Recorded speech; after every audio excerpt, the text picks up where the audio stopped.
They came from Africa. They ruled Europe. Then they were erased. In the year 711, an army crossed from North Africa into Spain. They were led by Tariq ibn Ziyad.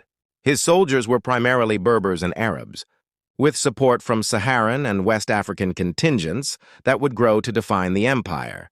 Together, they were called the Moors, and they brought a level of learning that would transform a struggling continent. Spain was under Visigothic rule. The infrastructure was crumbling. Cities were declining.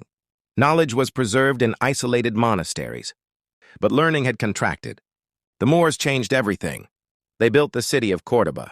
It had streetlights while London still had unpaved streets. It had public baths in the hundreds, while Paris had none. It had running water and a library with 400,000 manuscripts.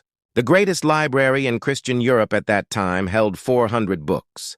The Moors introduced paper to the continent. They introduced algebra, advanced surgery, and astronomy. They built the great mosque of Córdoba, which still stands today. The Moors were many peoples. Berbers formed the backbone of the armies. Arabs provided political and religious leadership. And West Africans were present from the early years, with their role expanding over time.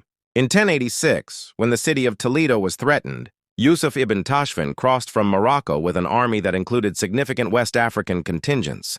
They turned the tide. They saved Spanish Islam.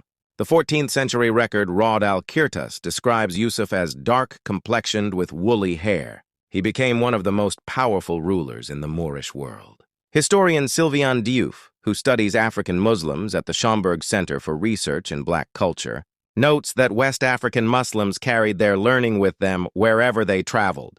They did not abandon their civilization. They expanded it. Chouki El Hamel, a professor at Arizona State University who specializes in Black Morocco, documents how African soldiers, scholars, and builders shaped the Moorish world. The 13th century Cantigas de Santa Maria, a Spanish manuscript, shows dark-complexioned African noblemen playing chess with white kings. They were not servants. They were warriors, rulers, and architects of a golden age that lasted 700 years. But here is the problem. When we remember the Moors today, who do we picture? The Berber and Arab contributions are remembered. The African contributions have been painted over. The Black Moors became decorative objects in European art. The real history was buried.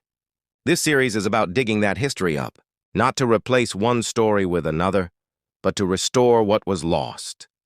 We start with the bridge. In the next video, we walk into the city that changed everything. The Black Moors built Europe's greatest city,